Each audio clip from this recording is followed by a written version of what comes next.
The details of what Joran van der Sloot claims happened to Natalie Holloway are coming out. Again, according to Chanley, he says he bludgeoned her to death. Part of the deal here for this guilty conviction and part of the plea deal set forth for Mr. van der Sloot was that he would stay with the, he would tell the family basically what happened, because they have been waiting for decades to find out what exactly happened to their daughter, Natalie. She went on a senior trip in Aruba and never found out to what happened. They knew he was likely the person. He denied it for years.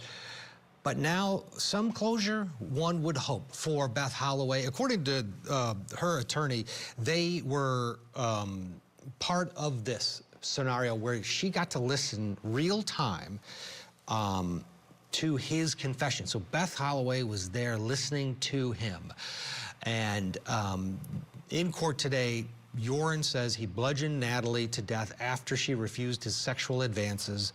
They went home, and then he went home and I guess went on a porn website. Natalie's parents heard this, again, as it was happening.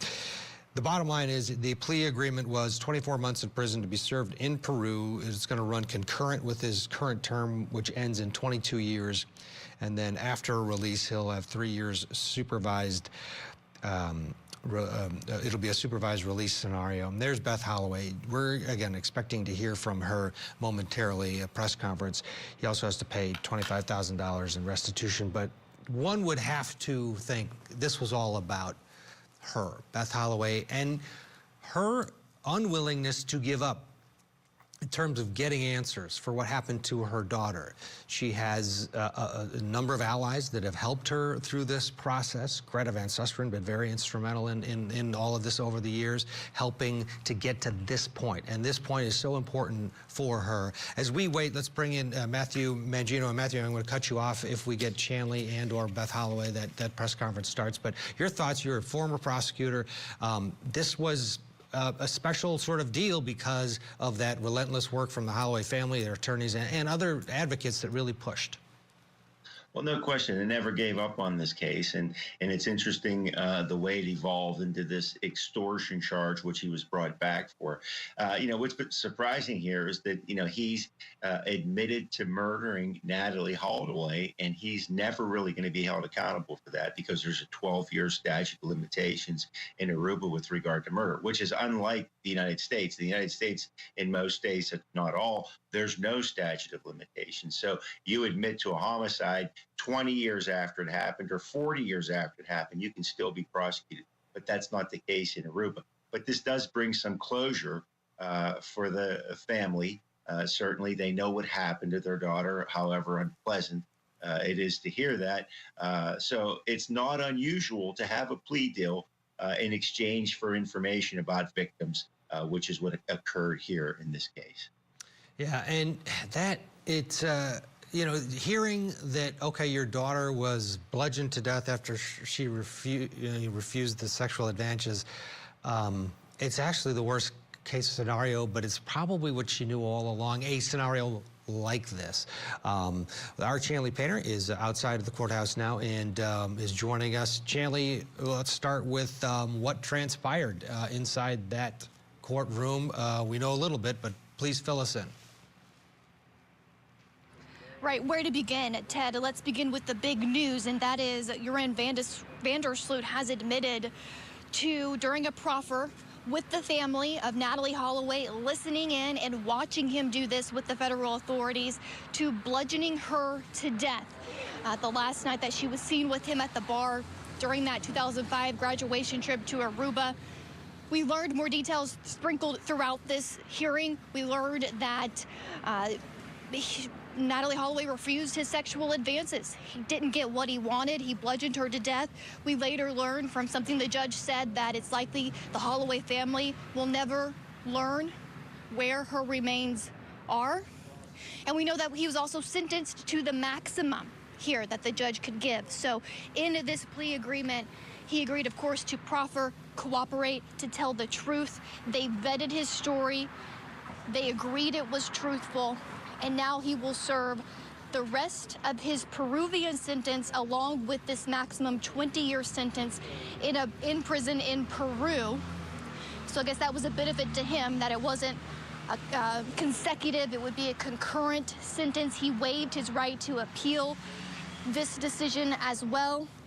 So in mitigation, his attorney said that he cooperated, he was open and honest, and that, of course, he agrees to not pursue this any further. Inside the courtroom, Ted, during the statement of Natalie's mother, I mean, it was emotional. I'm trying to flip through my notes. Let me find some of my notes. I don't know how much you've said of what she told this court, but let me find that section in my notes, and I want to read some of what she said. Yeah, take your time. We have not heard much from what Beth said. We're just getting some reporting on the sentence and what Joran claimed he did to Natalie, and that's that bludgeoning. But yeah, what was it like? What was her demeanor? I want to actually, you mentioned Joran. He spoke today before Beth Holloway did. He spoke on his own behalf. When he entered the courtroom, it was about 10 minutes early. No one was expecting him to walk in so soon. He towers above everyone that was on his team there in that part of the courtroom. He's a big guy. He had his shoulders held back, his chest up, his chin up. He was confident. He smiled. He greeted his attorneys, and he answered the judge when she would ask him questions with, "Yes, ma'am, I do, ma'am. Yes, ma'am," with his accent. But this was the longest time we did hear him speak. And Ted, he says, "I want to apologize to the Holloway family." He further apologized to his own family. He went on to say that he hopes his statement that he gave, his proffer, his admission to being the murderer of Natalie Holloway, provides some kind of closure to the Holloway family. He went on to say that he no longer is the person that he was 18 years ago, 15 years ago, in 2010 when he defrauded the mother who'd been searching for her daughter for 5 years nonstop, hoping for an answer when he extorted Beth Holloway. He says he's no longer that person, that he wants to confess to what he did because he's found salvation through Jesus Christ while incarcerated. And it was in that moment his voice trailed off. I'm sitting right behind the 4 to 5 rows of the Holloway friends and family inside the courtroom, Ted. In the moment when he said that he had found Jesus, they all looked at each other, rolled their eyes, and shook their heads like they couldn't believe what he was saying. It was a short statement. He sat down, and then, of course, the judge says that she considered these victim impact statements that were both written. Natalie Holloway's mom, Beth Holloway, she stands, everyone is just so silent. She stands, walks to the lectern, Ted, stops, turns around, looks at Joran sitting there at counsel table for a couple of seconds and just makes eye contact with him. And then she turns back to the lectern and she begins reading a short statement that she prepared to say. Here's some of what she said. She says, "For 18 years, Joran, you lied about what happened to my daughter." She makes emotional pauses while she speaks, so confident. I don't know where she gets her strength. She held it together. She says, "And finally, you admitted to murdering her." These are when we learned inside the courtroom exactly what he did. She goes on to say that you bludgeoned her to death.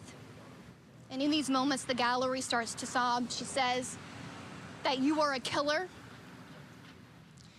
and you didn't get what you wanted, your sexual satisfaction, so you bludgeoned her to death. You are to blame. Your family is suffering. I know I'm getting kind of a rap in my ear, but I want to just completely share. She says, we have something in common. We both have a daughter. And she goes on to talk about his daughter and how her daughter will never return. And Ted, I'm being told we have to go to break, so we can just talk about this on the other side.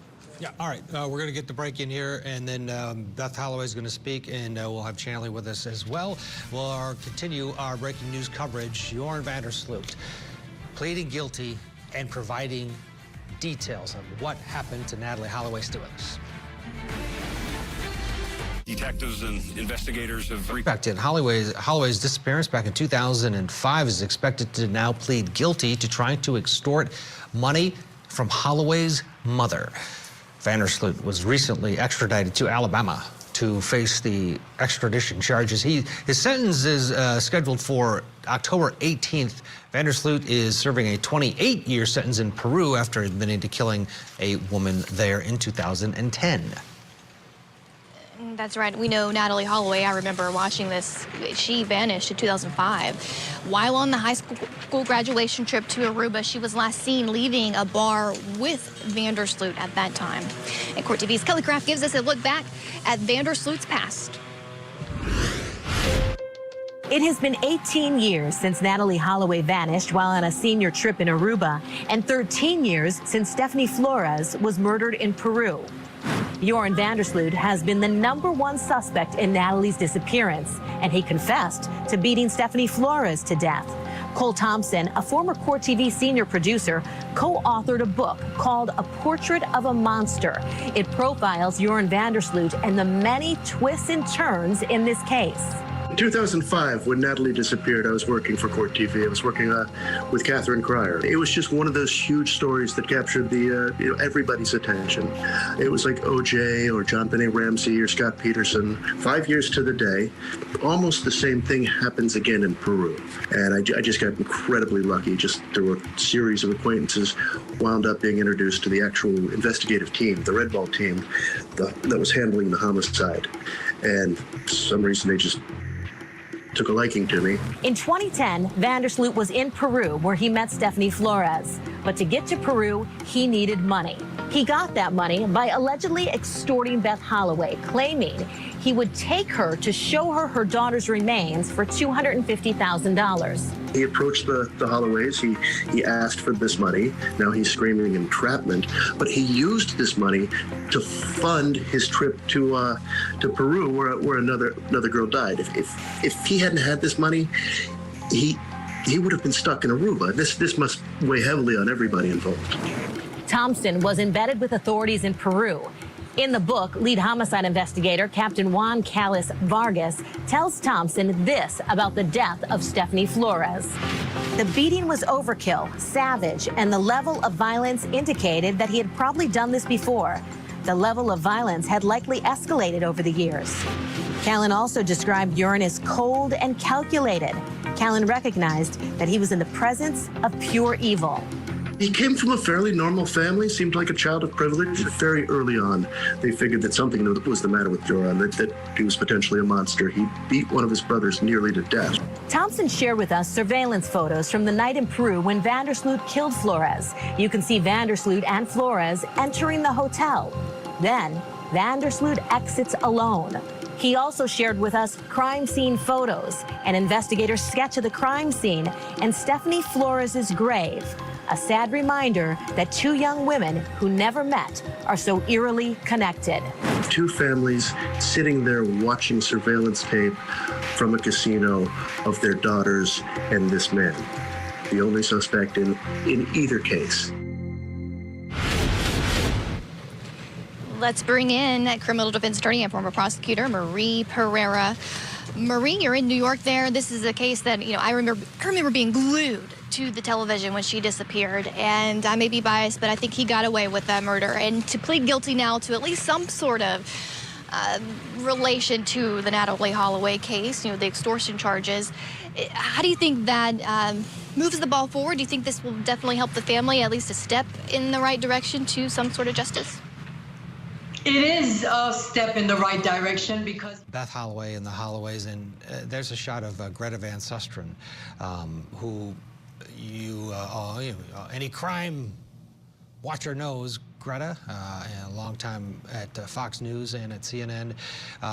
It looks like the parties are making their way to the podium very shortly here. Beth Holloway, we are expected to speak,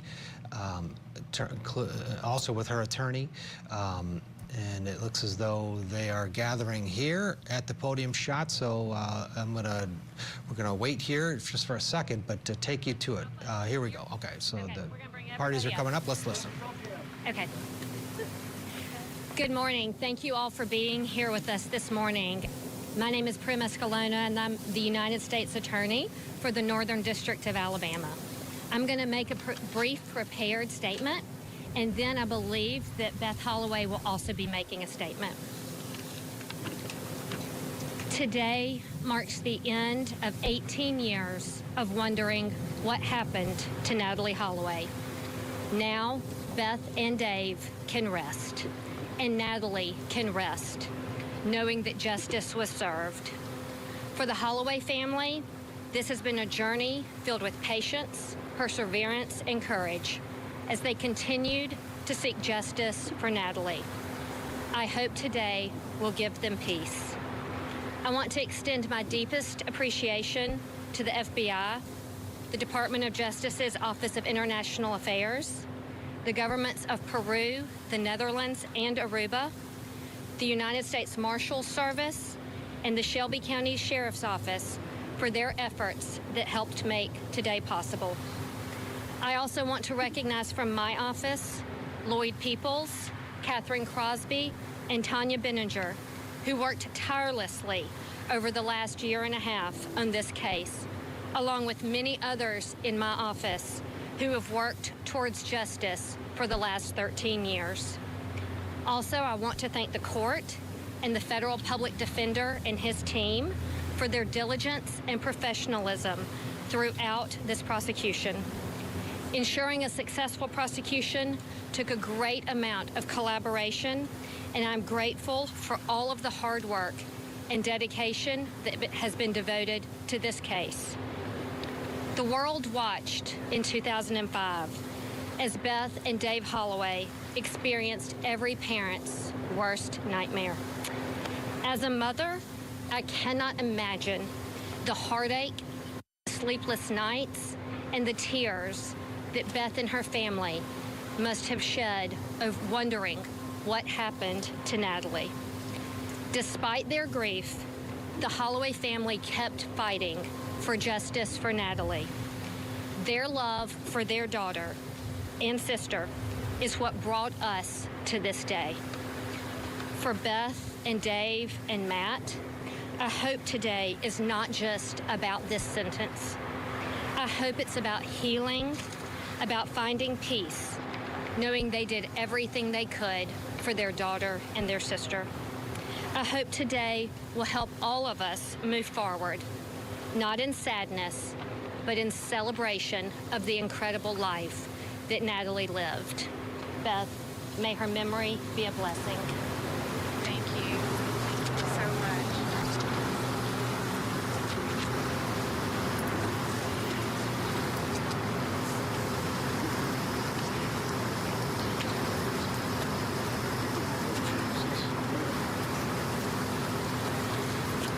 Well, today I can tell you with certainty that after 18 years, Natalie's case is solved. As far as I'm concerned, it's over. It's over. Joran Vandersloot is no longer the suspect in my daughter's murder. He is the killer.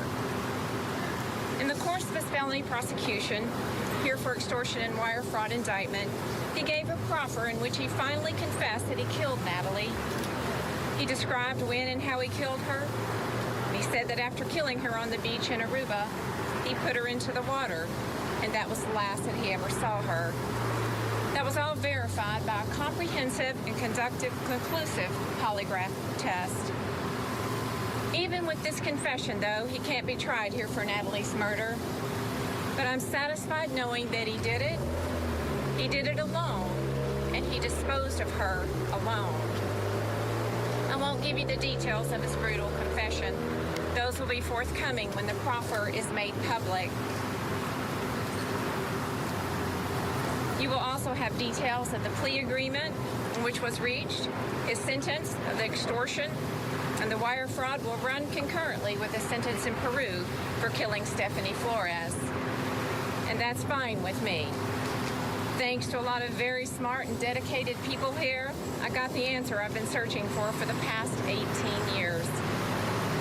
Joran Vandersloot's confession means we have finally reached the end of our never-ending nightmare. And for me, reaching the end of the nightmare, being over is better than closure. It's been 18 years since Natalie disappeared, and Natalie would be 36 years old today. I still miss her every day. It's been a very long and painful journey, but we finally got the answers we've been searching for all these years. We finally, today, we got justice for Natalie. So thank you all so very much and being supportive of us in our long 18-year journey. Thank you. Inside you said, how do you sleep tonight? As a mother, that's what she has. Yeah, I think we sleep well. I mean, this has been the most unimaginable journey, and I know everyone has been with us on this, and we are so appreciative of it. But for us to finally put this to rest and being over, as I said, it's better than closure because our never-ending nightmare had to end. And we are so grateful that we can say that today, that it is over. And that is getting justice for Natalie. He said from the podium, he's a changed man. Any indication that I don't. I just know that there are no charges that will be here for his murder, but hopefully maybe they will look into that. you need that or No, I have what I need, but I have what I need. Did you Her believe case when was he said that solved. he's a changed man? I definitely don't. I don't believe he's a changed man at all. How did it feel to see him in the courtroom, It feels victorious. I feel like you finally begin to transition from the victim to the victor, and it begins to make the pain and suffering feel somewhat less intense because you are here. You are at this point, the pinnacle of the journey, and you've gotten justice and you've gotten the answers you've been so desperately seeking. So it felt victorious. Are you confident you got the truth out of him? Oh, I'm absolutely confident. Yes, yes. That you had the opportunity to talk to Joran in the courtroom. What did you tell him? I was able to tell Joran that I think in this long-ending nightmare, able to express things to him that I had been wanting to tell him as far as, telling him who he is. And he is a killer. He is a killer. He will always be the killer. He will always be now the black mark in Aruba.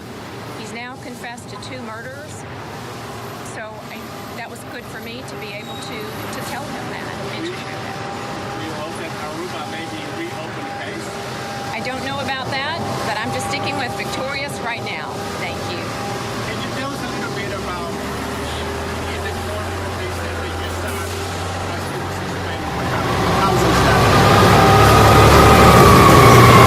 It is shocking and it is horrific to hear a killer that describing the brutal things that he did to my daughter, Matt's sister. It's shocking and it is very disturbing. But it's things that parents have to know the truth. They have to hear the answers as to what happened in order to put this to rest and for it to be over. Beth, did Vandersloot let you guys know others are involved? Did he act alone? Yes, he acted alone. Thank you all so much. Beth, tell us about Natalie. Tell us about the 18 years before. Natalie was very bright, very smart, dedicated young lady. She was on her way to college. She was headed to medical school after that, and I have no doubt she would have made it all the way. So we love her, we miss her very much, and we wake up every morning with thoughts of Natalie, but now we wake up knowing that we have reached justice for Natalie. And so she was truly the best sister I could have ever asked for. Absolutely. Have you said a full and complete goodbye to Natalie at this point? Have you visited with her in your own way and let her know that you have these moments? I don't really look at it as saying goodbye to Natalie because we wake up every morning and the hope that filled her life and heart fills ours today. So we feel like we carry Natalie with us even forward now, and that's good. That's a very good feeling. Like I said, it feels victorious. But thank you so much. Yes. Thank you. Thank you. Thank you, everybody. Beth Holloway speaking to the media and the world, saying she's felt a feeling of victory inside the courtroom. Let's go back in. The Holloway family attorney. The impact statement to the judge, and we are releasing right now a statement that he is submitting in lieu of answering questions on this incredible day. If you need to get me your contact information, they can send you that statement along with his letter, which is attached to the statement. Just contact either myself or my law partner, Kitty Brown. We'll be happy to get that to you. Thank you very much. The number that you can text and send your email is 205 960-0939. 960-0939. Or you can call my office and they'll email it to you. We're having a hard time getting the last four of that phone number. 0939. 0939. Right. Thank you. Thank you.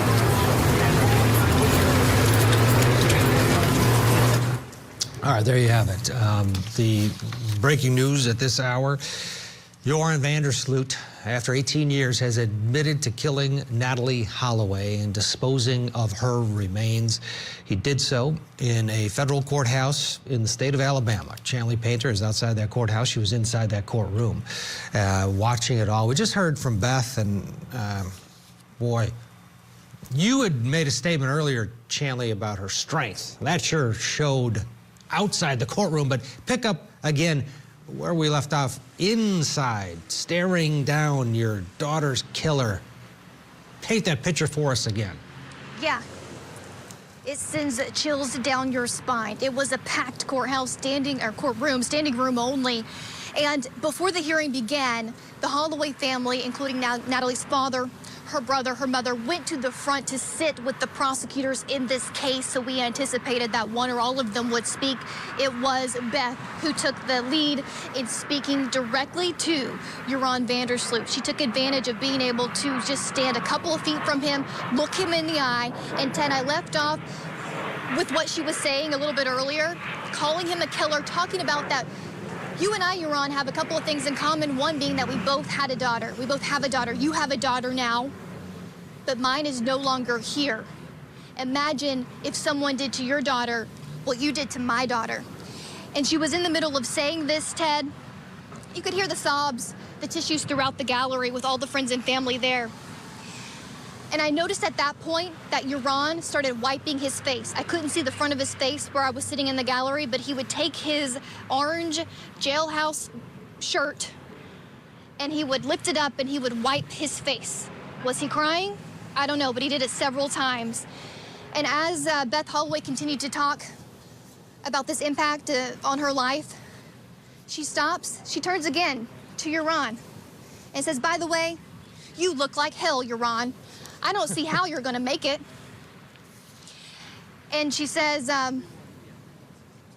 every day she wakes up and remembers who her daughter was, as you could see her talking about who Natalee was in that press conference. But when she looked to him and said, and by the way, you look like hell, Joran, I don't know how you're going to make it, the entire gallery exploded with laughter.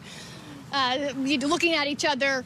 It was that moment, that real moment where she was able to tell him that. I didn't notice any reaction from Joran as he sat there and he took it all. He didn't seem dejected. He didn't seem distressed in any way as he was in there. He seemed quite comfortable in the courtroom, answering affirmatively when he was asked to speak and when he gave his own statement. And even when he left the courtroom, I waited a little bit as he stood. He shook his attorney's hands. He smiled at them again and then left. Now, he is supposed to be immediately removed from the United States. It may already be underway. All right, so he will be back to Peru instantly, you're saying. This is it. He's come, he has given the answers that the Holloway family have been desperately asking for 18 years.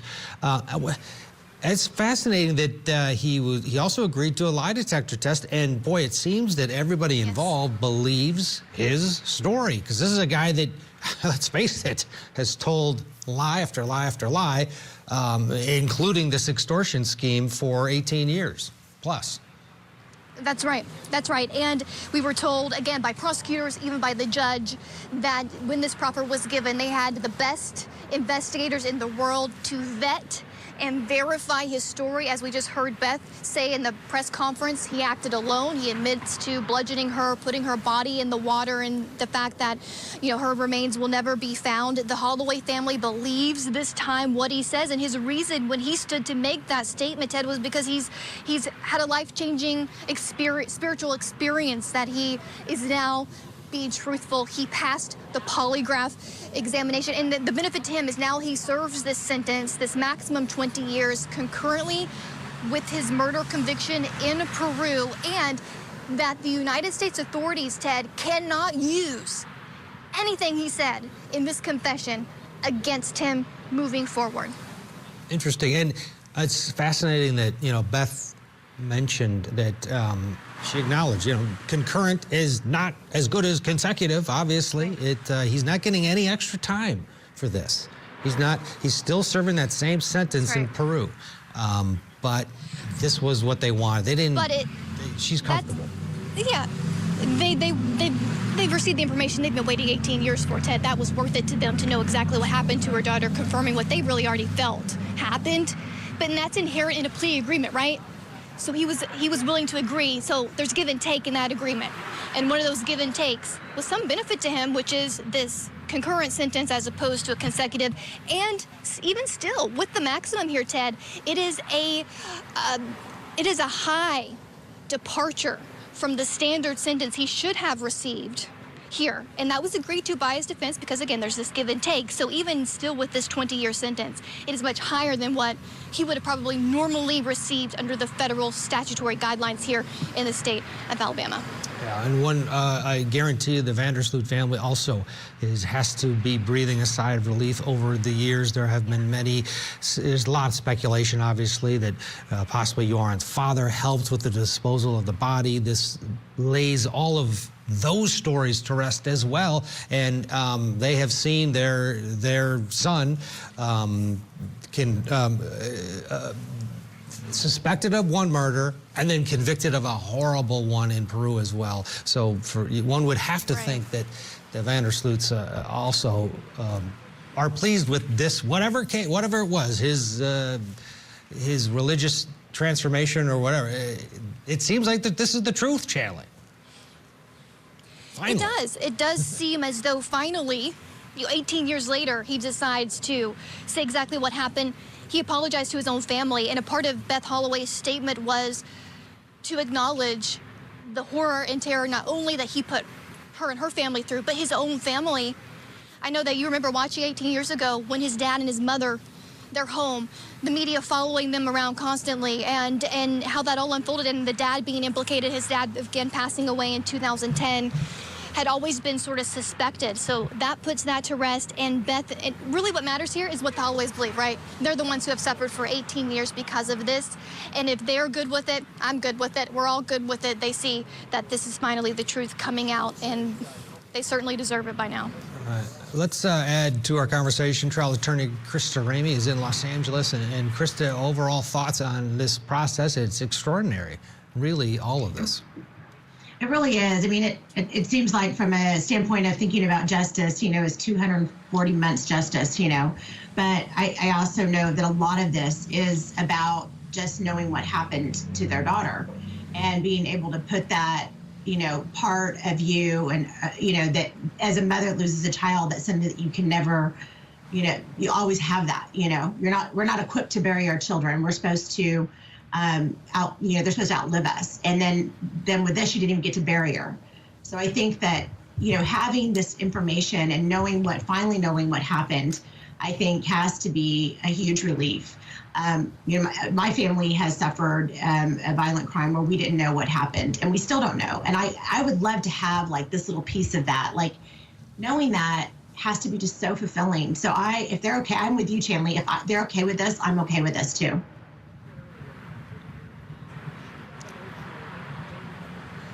So let's talk about the process because there are a lot of families, Krista and Shanley, that don't get this closure, right? That if families of murder victims went to federal authorities and said, you know, can we extradite this guy from here and do this and do that? And this was a lot of just years and years of pursuing is I guess the best way to present it. And it started with Beth Holloway, that Shanley talked about her strength in the courtroom. Well, the strength for the last 18 years is also a part of the equation here. And the fact that they have been able to pull off this is a minor miracle, because they're moving the slow-moving wheels of justice in our system that just doesn't really accommodate. This is a strange, out-of-the-box scenario, is it not, Krista? Yeah, I mean, it is. I think that it helps, though, having that, you know, so you now know. By the way, Beth Holloway is just the epitome of grace and composure, and I don't know how she's keeping it together like she is. I mean, this press conference alone was just remarkable, the way that she held it together for her daughter. And I think that that's what you're seeing here, is you're just seeing a mother's strength, and and being able to do this for her daughter, to honor her daughter in a way that allows her to feel comfortable as a mother, but to allow her daughter to maybe rest in power rather than in what, this unknown that they've been living with. And it's almost been 20 years, which is just so remarkable to me. It's 18 years ago that this happened. So this is a really good, I think, place to end up. It's not perfect. I think perfect is knowing that he would be tried and convicted for the murder of her daughter, or pled guilty to the murder of her daughter and be punished for that crime. But I guess this is the imperfect nature of what happened to get him to get to that point, and the family really obviously needed this desperately. Absolutely, Krista. And I just want to add, my incredible producer on Armas just spoke with John Kelly, the family attorney, and to answer our question, that part of this proffer that he gave Joran Vandersloot, that the concurrent sentence was a factor for his truthfulness, since he was truthful. That was, again, a part of that give and take. And we will have that interview a little bit later, Ted. So we're going to squeeze in a break right now, while we can. And of course, we're going to continue talking about this major news out of Birmingham, Alabama. Justice for Natalee Holloway. Ted, we'll be right back. I've worked hard all my life.